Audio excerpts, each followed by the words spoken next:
சில விஷயத்த உடைச்சி மக்களுக்காக நீங்க அரசியல் செய்றீங்கடா, மக்கள்ற பக்கம் இருக்கணும். இன்றைக்கு இந்த போராட்டத்தை நான் பாக்குறேன். இந்த போராட்டத்துல வந்து இவ்வளவு பேர் தான் இருக்கிறீங்க. இதுல எந்த அரசியல்வாதிய இந்த சைக்கிள் கட்சி மட்டும் தான் நான் நிக்கிறேன்னு நினைக்கிறேன். அப்ப என்னத்துக்கு அரசியல் செய்ய வந்தா மக்களுக்காக அரசியல் செய்ய வாங்க. சும்மா உங்களோட காசு பணத்தை உழைக்கிறதுக்கு நீங்க சும்மா வந்து இந்த பகுதி பண்றதுக்கு அரசியலுக்கு வரக்கூடாது. இன்றைக்கு எங்கட மக்களோட நிலத்தை உங்களால பெற்றுக் கொடுக்க முடியலண்டா, இதே சிங்கள மொழி பேசக்கூடிய ஒரு அரசியல்வாதியா இருந்தா அடுத்த நாளே வந்து இதுக்கு பிரச்சனையை தீர்வை கொடுத்திருப்பாங்க. எங்கட அரசியல்வாதிகளும் ஒரு பலவீனமான அரசியல்வாதிகள். இதெல்லாம் பார்க்கும்போது கடும் கோபம் வருதுறாம். அதுக்குள்ள கொண்டு வந்து விகாரையை கட்டுறேன், விகாரைக்கு மேல இன்னொன்ற கட்டுறேன். இதெல்லாம் செய்ய தொடங்கினீங்கன்னு வைங்களேன், நாட்டுல சந்தோஷமும் இருக்காது, சமாதானமும் இருக்காது, மகிழ்ச்சியும் இருக்காது. அரசாங்கம் முடிஞ்ச அளவுக்கு இதுல தலையிடணும். இதுல தலையிடாம நீங்க வந்து பெண்டிங்ல பின்னுக்கு போக போக இந்த பிரச்சனை வளர்ச்சி அடைஞ்சு அப்ப என்ன தோணும், இந்த நாடு வேணாம், நாங்க வெளிநாடுக்கு எப்படியாவது போவோம், வேற தேசத்துக்கு போவோம், இதுல நிம்மதி இல்ல, ஒரே நாடு ஒரே சட்டம் என்று சும்மா படம் காட்டுறாங்க, ஆனா செயல்பாடுல இல்ல. இப்ப இந்த அரசாங்கத்துக்கு பாரிய ஒரு சவாலா இந்த விஷயம் வந்திருக்கு. சட்டத்துக்கு விரோதமா ஒரு விகாரையோ ஒரு கட்டடமோ கட்டப்பட்டா என்ன நடக்கும்? அது முழுமையா அகற்றப்படும். அதுதானே சட்டம். அப்ப ஏன் இந்த விகாரை வந்து அகற்றப்பட இல்லை? ஒரு பிரச்சனை. ரெண்டாவது, ஏன் இந்த விகாரைய சட்டத்துக்கு விரோதமா வந்து நீங்க திருட்டுத்தனமா கட்டணும்? எங்கட துரோகிகளே வருவானுங்க. உங்களுக்கு எப்ப தெரியுமா அது புரியும்?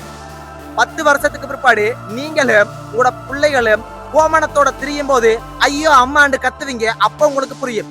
30 வருஷம் பழமையான கோவில் ஒன்று இருந்துச்சு, காளி கோவில். அந்த காளி கோவில் வந்து சட்ட விரோதமாக கட்டப்பட்டது 2015ஆம் ஆண்டு வழக்கு போட்டு அதை வந்து இடிச்சு தரமட்டமாக்குறாங்க.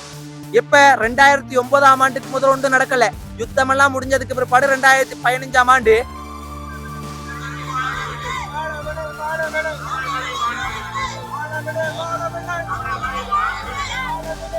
இன்றைக்கு இத பத்தி தான் கதைக்க போறோம். இந்த தையிட்டி விகார இலங்கை நாட்டுல கதைக்கிறதுக்கு 1000 பிரச்சனை இருக்கு, எவ்வளவு விஷயம் கதைக்கிறதுக்கு. ஆனா இத பத்தி தான் கதைக்க போறோம். எங்கட மக்களுக்கு எதிராக, எங்கட சொந்தங்களுக்கு எதிராக ஒரு பிரச்சனை ஒன்று நடக்குதுண்டா கட்டாயம் நாங்க கதைக்கணும். என்னன்னு பாத்தீங்கன்னா, இதுனா ஒரு பக்கமா நின்று கதைக்க போறது இல்ல. அரசாங்கம் பக்கம் என்ன செய்யறாங்க, மக்கள்ற பக்கம் என்ன விஷயம் இருக்குது, இதுல என்ன அரசியல் செய்யறாங்க, எல்லாத்தையுமே சும்மா கிழிச்சு கதைக்க போறேன். நல்லா யோசிச்சு கொள்ளுங்க. அதுக்கு முதல் இன்னொரு விஷயத்த சொல்றேன். எங்கட சமூகத்துக்குள்ளேயே, எங்கட இனத்துக்குள்ளேயே நிறைய தியாக தீபங்கள்.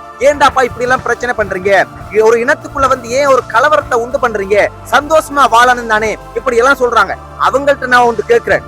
நீங்க கஷ்டப்பட்டு உழைச்சி சேர்த்த உங்களோட சொத்து, காசு, பணம் எல்லாத்தையுமே எனக்கு அனுப்புங்க. நான் வந்து எல்லாருக்குமே கொடுத்து பகிர்ந்து சந்தோஷமா வாழுவோம். எல்லாம் அனுப்புங்க, உங்கள்ட்ட இருக்கிற எல்லாத்தையுமே அனுப்புங்க.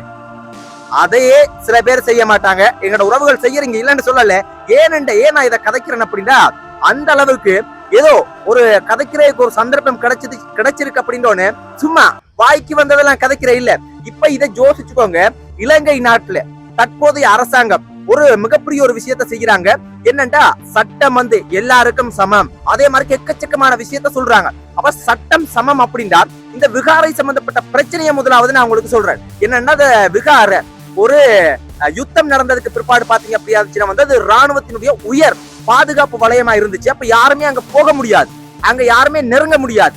அப்ப நெருங்கினா கூட கைது செய்திருவாங்க. அப்படியான சூழ்நிலையில அந்த பாதுகாப்பு வலயமா இருந்தது. அவங்க என்ன செய்யணும், ஒரு யுத்தம் நடக்காத மாதிரி, யுத்தத்துக்கு ஏதாவது ஏற்பாடுகள் அங்க நடக்காத மாதிரிக்கு சில விஷயங்களுக்கு பாதுகாப்பா இருக்கணும். ஆனா இவங்க என்ன செய்யறாங்க, சத்தமே இல்லாம அதுள்ளுக்கு ஒரு விகாரைய கட்டுறாங்க. அந்த காணி யாருக்கு சொந்தமானது?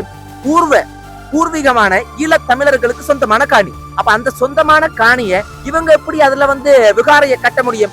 முதலாவது பிரச்சனையை பார்த்துக்கொள்ளுங்க. முதலாவது தவறு உண்டு அங்க நடக்குது. சோ நீங்க கட்டுறதுல ஒரு பிரச்சனை உண்டு இல்ல, ஏன் அப்படின்ற கேள்வி வருதா இல்லையா?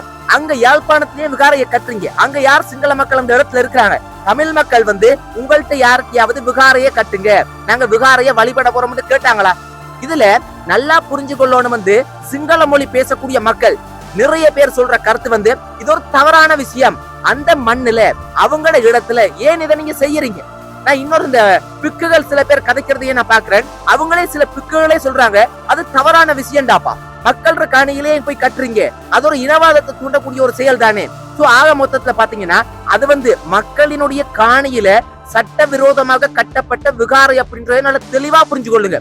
இரண்டாவது, மக்கள் வந்து ஒரு போராட்டம் மட்டும் நடத்துறாங்க. மக்களால வந்து பெரிய ஒரு பலம் ஒன்று இல்லை. என்ன அப்படியா இருந்துச்சுன்னா சட்டம் வந்து அவங்க மேல பாயம், கைது செய்யலாம், நிறைய பிரச்சனைகள் வரும், பொருளாதார ரீதியா வந்து பணம் இல்லாம இருக்கு, இப்படி 1000 சிக்கல் இருக்கிறனால மக்கள் அவங்களோட ஆதங்கத்தை வெளிப்படுத்தலாமே தவிர அதுக்கு மேல அவங்களால ஒண்ணும் செய்ய முடியாது. அப்ப அந்த பிரச்சனையை இன்னும் வலுப்படுத்துறது யாருன்னு பார்த்தோம்டா, மக்களோட வேதனை வந்து எங்கட காணி, எங்கட சொந்த மண், எங்கட நிலம், எங்கட வீடுகள் கட்டி இருக்கிற இடத்த அவங்க பறிச்சுட்டாங்களே அப்படின்ற வேதனை இருக்கு. ஆனா அதை பெருசா கொண்டு வர்றது யாருன்னா அரசியல் ஆக்கள். இப்ப அரசியல் ஆக்கள் நாங்க யாரையுமே வந்து குறை சொல்ல முடியாது. ஏன் அப்படின்னா இப்ப வந்து தேர்தல் வரப்போகுது, அதுக்காக இந்த பிரச்சனையை இன்னும் தீவிரப்படுத்துவாங்க. ஆனா அந்த அரசியல் அவங்களுக்கு ஒரு லாபத்துக்காக அதை செஞ்சாலும் அந்த பிரச்சனை வந்து ஒரு நேர்மையான, நீதியான, உண்மையான பிரச்சனை. மக்களுக்கு அந்த காணி போகணுமா போக கூடாதா, அப்படி ஒரு பிரச்சனை ஒன்று இருக்கு. அப்ப அதை நல்லா யோசிச்சுக்கோங்க. ரெண்டாவது பாத்தீங்கன்னா அரசாங்கத்தினுடைய தரப்புல திட்டவட்டமாக சந்திரசேகரன் ஐயா கூட பாத்தீங்கன்னா வந்து கதைக்கிறதுல தெளிவா புரிஞ்சு கொள்ளக்கூடிய விஷயம் என்னன்னா, இந்த விகாரையை வந்து இடிக்கிறதுக்கான சந்தர்ப்பம் இல்லவே இல்ல, ஒரு இனத்துக்கிடையில ஒரு குழப்பத்தை ஏற்படுத்த முடியாது அப்படின்னு சொல்றேன். இப்ப யாருமே இந்த விகாரையை இடிக்கணும்ன்ற நோக்கம் இல்லை. எனக்கு தெரிஞ்ச அரசியல்வாதிகள் வந்து சொல்லலாம், மக்கள் சில நேரத்துக்கு கதைக்கலாம், ஆனா நோக்கம் தமிழ் மக்களினுடைய, எங்கட மக்களினுடைய நோக்கம் இந்த விகாரையை இடிக்கணும் அப்படின்றது இல்ல. அதனால தெளிவா புரிஞ்சு கொள்ளுங்க. உங்களோட பதில் வந்து இடிக்கணும் அப்படின்னு வருதுண்டா, நீங்க உங்களோட மைண்ட் செட்ல இருக்க என்னடா வந்து இந்த பிரச்சனை வந்து விகாரையை இடிக்கிறதுக்காக. இப்ப நீதி, அதாவது அரசாங்கம் என்ன சொல்லிருக்கு, நீதி எல்லாருக்கும் சமம், அதுல அரசாங்கம் தலையிடாது. அப்ப நீதி வந்து பாத்தீங்கன்னா பதுளை இல்லைன்னு நான் நினைக்கிறேன் வந்து 2015ஆம் ஆண்டு ஒரு கோவில் உண்டு, 30 வருஷமாக இருக்கிற கோவில் ஒன்றை பாத்தீங்கன்னா வந்து சட்டவிரோதமாக கட்டப்பட்டிருக்கு, அதை இடிச்சு தள்ளிட்டாங்க. இப்ப அங்க வந்து யாருமே பிரச்சனை பண்ண இல்ல, யாருமே பெருசா துள்ளி குதிக்க இல்ல. காரணம் என்ன தெரியுமா? சரி, ஓகே, எப்படிதான் நம்ம பார்த்தாலும் அது சட்டவிரோதமாக தானே கட்டப்பட்டிருக்கு, அதுக்கான ஆதாரங்கள் இருக்கு தானே, அப்ப அதை நம்ம பெருசா பெரிய விஷயமா கதைக்க வேண்டிய அவசியம் இல்லைன்னு மக்கள் மறந்துட்டாங்க. அதே போல இன்றைக்கு இந்த விகாரையை இடிக்கணும்ன்றது நோக்கம் இல்ல, சட்டம் எல்லாருக்கும் சமம்ண்டா, சட்டம் தன் கடமையை செய்யணுமா செய்யக்கூடாதா? இப்ப இந்த விகாரம் வந்து இதை கட்டி இருக்கிறாங்க, இந்த சட்ட ரீதியாக நடவடிக்கைகள் எடுக்கலண்டா என்ன நடக்கும்? அடுத்த விகாரம் கட்டப்படும், அடுத்த விகாரம் கட்டப்படும். இதனால ஒரு இனக்கலவரமே உருவாகும் அப்படின்றத நல்லா புரிஞ்சு கொள்ளுங்க. இப்ப நிறைய எங்கட சொந்தங்கள், எங்கட இனத்துக்குள்ள இருந்து துரோகிகள் மெதுவா வாரீங்க வந்து என்ன சொல்றீங்கடா, அதை இடிக்க தேவையில்ல, அதை உடைக்க தேவையில்ல, அதெல்லாம் அரசியல் செய்யாதீங்க, அரசியல் லாபம் தேடாதீங்க. உண்மைதான், அதுல அரசியல் லாபம் கட்டாயம் தேடுவாங்க. அரசியல்வாதிகள் வந்திருக்கிறது சும்மா வாய் பார்த்துட்டு உட்கார்ந்துட்டு இருந்துட்டு போறதுக்கு இல்ல, அவங்க அரசியல் அவங்களுக்குன்ற ஒரு முன்னேற்றத்தை ஏற்படுத்துறதுக்கு மக்களோட பிரச்சனை ஒன்று இருந்தா அந்த பிரச்சனையை எடுத்து அதை திரிவுபடுத்தி அதை பெருசாக்கி அதை அரசியல் செய்வாங்க. ஆனா இந்த பிரச்சனைகளை அரசியல் செஞ்சாலும் ஒரு நீதி ஒன்று நிலைநாட்டப்படாம இருக்கின்றது உண்மையா, உண்மை இல்லையா? அதை நம்ம யோசிக்கணுமா யோசிக்க கூடாதா? அப்ப அந்த விகாரைன்றது ஏனாங்க கட்டுனீங்க? முதலாவது கேள்வி. ரெண்டாவது, யார் இனக்கலவரத்தை தூண்டுறது? நல்லா யோசிச்சுக்கோங்க. ரெண்டாவது கேள்வி என்ன அப்படின்னா வந்து அந்த விகாரம் வந்து சட்ட விரோதமா கட்டப்பட்டிருக்கு அப்படியா இருந்துச்சுன்னா சட்டம் ரீதியா வந்து நடவடிக்கை எடுக்கும் போது அதை கணக்கெடுக்காம இருக்கிறீங்க. அந்த விகாரையினுடைய பொறுப்பா இருக்கிறவங்க வந்து அந்த பௌத்த பிக்குகள் என்ன சொல்றாங்கன்னா, ஜனாதிபதியை எங்களை கூப்பிட்டு கதைக்கையும் இல்ல, இது சம்பந்தப்பட்ட எந்த ஒரு இதுவும் எங்களுக்கு இல்ல, இத வந்து அப்படின்ற மாதிரி அவங்க வந்து கணக்கே எடுக்கலடாப்பா. அவங்க சட்டத்தையே பெருசா கணக்கே எடுக்காம இருக்கிறாங்க. அப்ப ரெண்டாவது விஷயத்தை யோசிச்சு கொள்ளுங்க. ஒருத்தர் இப்ப நீங்க இந்த வீடியோ பாக்குறீங்க, உங்களோட வீட்டுல வந்து நான் வந்து நடு வீட்டுக்குள்ள வந்து உட்கார்ந்துட்டு இருக்கிறேன், சரியா? நீங்க என்ன செய்வீங்க? ஐயா ராசா, ஏனப்பா இப்படி வந்து இருக்கிறா, தயவு செய்து போப்பான்னு நீங்க ஒரு தடவை சொல்லலாம், 2 தடவை சொல்லலாம், 3 தடவை சொல்லலாம். அதுக்கு மேல நீங்க அப்படி கதைப்பீங்கன்னு நான் நினைக்கிறீங்களா? அப்படி ஒரு மனசர் நீங்க இருக்கீங்களா? அப்ப கடவுளினுடைய பிள்ளைகளாக கடவுளினுடைய ஒரு பக்கத்துல இருந்து பார்த்தோம்டா அதை விட்டு கொடுத்துட்டு போகணும். உண்மைதான், அதை பெருசுப்படுத்த வேண்டிய விஷயம் இல்ல, கதைக்க வேண்டிய ஒரு விஷயம் இல்ல. ஆனால் ஒரு இந்த பூமியில வாழ்ற சட்டத்தின் படி பார்த்தா, மனித சட்டத்தின் படி பார்த்தா உண்மையாக சட்டம் தன் கடமையை செய்யலன்ற போல மக்களுக்கு என்ன வரும்? ஆகா, இந்த நாட்டுல வந்து பெரும்பான்மையா சிங்கள மொழி பேசக்கூடிய மக்கள் தான் இருக்கிறாங்க, அப்ப நாங்க எப்பயுமே 2ஆம் பட்சம். ஒரு யுத்தம் உருவாக்குனதுக்கான காரணமே என்னண்டா, நாங்க சிறுபான்மை, நாங்க அடிமைப்படுத்தப்படுறோம், எங்களுக்கான சுயமரியாதை, எங்களுக்கு சுய நிர்ணயம், எங்களுக்கான சுய கௌரவம் இதெல்லாம் இல்லைன்ற 1000 பிரச்சனைகள் இருக்கட. இதுதான் தொடக்க காரணம். அப்ப அப்படி இருக்கும்போது இந்த பிரச்சனை எங்க தெரியுமா போய் நிக்கும்?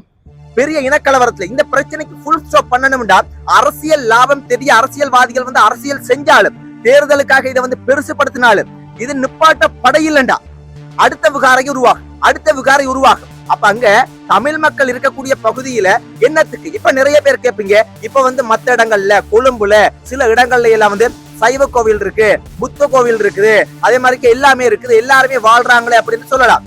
அது அவங்களோட நிலத்துல அவங்களோட மக்கள் சார்ந்து செய்யறாங்கடாப்பா.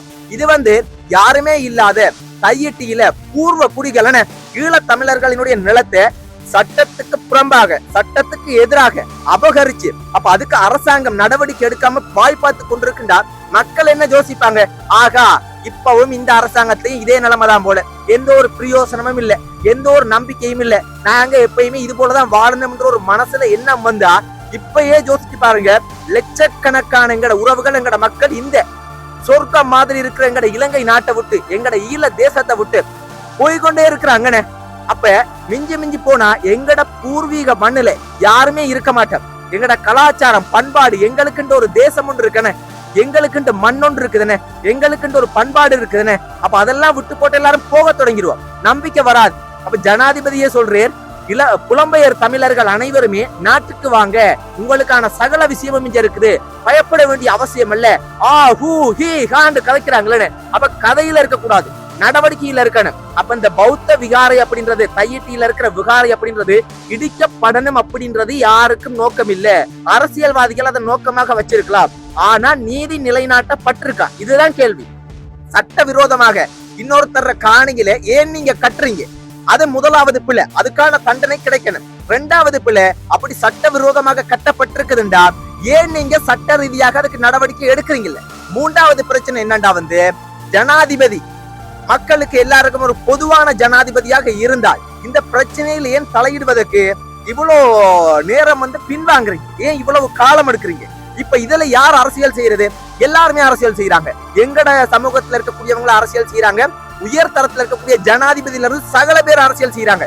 இதுக்கு பிரச்சனை தீர்வு காணணும்டா உடனடியாக சில விஷயத்தை எடுக்கணும். சட்டத்துக்குள்ள சட்ட ரீதியாக நாங்க தலையிட மாட்டோம் என்று தற்போதைய அரசாங்கம் சொல்லி இருக்கிறாங்க. அப்ப சட்ட ரீதியாக ஏன் அதுக்கு நடவடிக்கை எடுக்காம இருக்கிறாங்க? அந்த கேள்வி ஒன்று வருதா இல்லையா? அந்த பிரச்சனை ஒன்றுங்க வருதா இல்லையா? இன்றைக்கு எங்கட மக்கள், எங்கட உறவுகள் அங்க கத்தி கொண்டு நாயா பேயா, அது இன்னொன்று பாருங்க, நிறைய மக்கள் அங்க கூடையில கொஞ்சம் மக்கள் தான் இருக்கிறாங்க. அப்ப எங்கட சமூகத்திலேயே எங்கட மக்களே, எங்கட அரசியல்வாதிகளே பாத்தீங்கன்னா கொஞ்சம் பேர் தான், கொஞ்சம் நஞ்ச பேர் தான் இருக்கிறாங்க.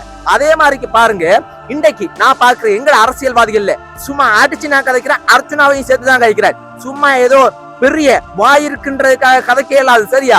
நீங்க சொல்றீங்க அப்படி இப்படி அந்த மாதிரி. உங்கள்கிட்ட இருக்கிற கார், உங்கள்கிட்ட இருக்கிற பணம், உங்கள்கிட்ட இருக்கிற சகல விஷயத்தையும் நீங்க கோமணத்தோட நின்றுட்டு சகலதையும் என்னட்ட தாங்க மக்களுக்கு கொண்டு போய் கொடுக்குற, இல்லாட்டி எல்லாத்தையும் அடிச்சு பறிச்சா நீங்க வாய் பார்த்துட்டு ஆகா நீயும் ஒரு மனிதன் தாண்டாப்பா, எனக்கு சரி ஓகே நான் எல்லாத்தையும் விட்டு கொடுத்துட்டு போறேன், இனவாதத்தை நான் தூண்ட வரல, அந்த தம்பி ஏதோ தெரியாம செஞ்சுட்டு இப்படி நீங்க போவீங்களா? சும்மா உங்களை பத்தி ஒரு வார்த்தை ரெண்டு வார்த்தை கதைச்சாலே தயத்தாண்டு குதிக்கிறீங்க.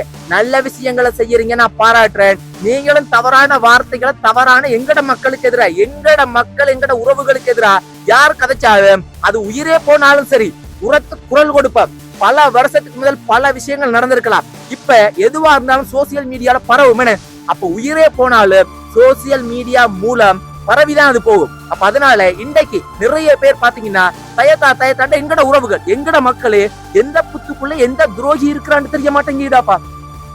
ஏதோ அந்த தையிட்டி விகாரைக்கு எதிராக போராட்டம் நடக்கிறது, ஏதோ நாங்க தான் இனக்கலவரத்தை தூண்டுறோம், நாங்க தான் மதக்கலவரத்தை தூண்டுறோம், நாங்க தான் இனத்துக்கிடையில குழப்பத்தை ஏற்படுத்துறோம். என்ன மாறிடாப்பா கதைக்கிறீங்க, பேன் மாறிக்கு கதைக்கிறீங்கடாப்பா. ஏன் தம்பி இப்படி எல்லாம் இனவாதத்தை தூண்டுறீங்க? யாராப்பா இனவாதத்தை தூண்டினது? ஏன் அங்க கொண்டு போய் கட்டினது? பாதுகாப்பு படையினுடைய வேலை என்ன? அங்க யுத்தம் நடந்து முடிஞ்சிருக்கு. அப்ப இன்னொரு யுத்தம் நடக்காம இருக்கிறதுக்கு அதுக்கான வேலைகள், அதுக்கான ஜொப்ப நீங்க செய்யணும். அதை விட்டு போட்டு விகாரை ஒன்றை கட்டுறதுக்காக சத்தம் இல்லாம, அதுக்குள்ள யாருமே அனுமதிக்காம இந்த வேலையை கள்ளத்தனமா செய்யறீங்க. இதுல இன்னொரு பெரிய ட்விஸ்ட் ஒன்று நான் சொல்லவா? அந்த விகார கட்டினாங்கல்லோ, அந்த விகார கட்டினதுல நிறைய எங்கட தமிழ் பேசக்கூடிய எங்கட துரோகிகளும் அந்த இடத்துக்குள்ள போய் அந்த வேலையை செஞ்சாங்க அப்படின்றது எத்தனை பேருக்கு தெரியும்? அப்படியான ஒரு மோசமான ஒரு சமுதாயத்துலதான் நாங்க வாழ்ந்து கொண்டிருக்கிறோம், தெரியுமா? இந்த தையிட்டி விகாரைக்கு உடனடியாக அரசாங்கம் இதுல கவனத்தை எடுத்து தீர்வு கொடுக்கலண்டா இது எனக்கு தெரிஞ்சு அரசியல் லாபம் தேடி அரசியல் செய்வாங்க. மக்களுக்கு பாத்தீங்கன்னா தீர்வு கிடைக்காது. இது மிகப்பெரிய ஒரு பாரிய பிரச்சனையை கொண்டு வரும். தென்னிலங்கையில இருக்கக்கூடிய எங்கட சிங்கள மொழி பேசக்கூடிய மக்களே பாத்தீங்கன்னா இதுக்கு ஆதரவாதான் கருத்து தெரிவிக்கிறாங்க. அவங்கட நிலத்துல போய் அவங்கட மக்களுக்கு இடையில ஏண்டாப்பா நீங்க இதை செய்யறீங்க, மற்ற பௌத்த பிக்குகள் அப்படின்றது அமைதி, சாந்தம், ஒற்றுமை, விட்டு கொடுக்கிற தன்மை, இப்படியான விஷயங்களுக்கு முன்னுதாரணமா இருக்க வேண்டியவங்க. அப்ப அவங்களே ஒரு இனவாதத்தை தூண்டக்கூடிய வகையில செயற்படுறாங்க அப்படியா இருந்துச்சுன்னா கட்டாயம் யோசிக்க வேண்டிய விஷயமா இல்லையா? பாக்குற நீங்க எங்களை தவறா சொல்றீங்க, நீங்க தான் துரோகி என்று யோசித்துக் கொள்ளுங்க. எங்கட சமூகத்துக்குள்ள இருந்து கொண்டு எங்களுக்கே துரோகமான செயலை செஞ்சு கொண்டு இருக்கிறீங்க. நாங்க துரோகி ஏன்னா உங்களுக்கு கடவுளினுடைய பாதையில கடவுளினுடைய வழியில பார்த்தா அதுல விகார கட்டினது தவறோ சரியோ, சரி என்று விட்டு கொடுத்துட்டு நம்ம போகலாம். ஆனா மனிதனுடைய பாதையில மனித சட்டம் படி பார்த்தோம்டா அது தவறு. சட்ட ரீதியா என்ன நடவடிக்கை எடுக்கணுமோ அதை எடுக்கணும். சட்ட ரீதியா எடுக்கணும்டா கட்டாயம் விகாரை இடிக்கப்படுவதுதான் அந்த சட்ட ரீதியா விஷயமா இருக்கு. அதை தாண்டி சில விஷயங்கள் இருந்தா செய்யுங்க. மாற்று காணிய கொடுக்கிறது, உப்பு சப்பு இல்லாத சில விஷயத்த செய்ய போனீங்கன்னு வைங்களேன், அடுத்த விகாரம் யாழ்ப்பாண நகரத்திலேயே 10 விகாரையை கொண்டு கட்டுவாங்க. அந்த நேரம் கோமணத்தோட திரிங்க நீங்க. வேற என்னத்த சொல்றது உங்களுக்கு? அந்த நேரம் ஐயா ஆத்தா சாமி என்று கத்தும் போது யாரும் வரமாட்டான். தமிழனுக்கு கை கொடுக்கறதுக்கு தமிழனே இருக்க மாட்டான். ஏண்டா இன்றைக்கு தமிழன் அழிக்கிறது தமிழன் தான். உங்களோட கதைக்கிறதுக்கு போங்கய்யா, நீங்களும் உங்களோட சட்டமும்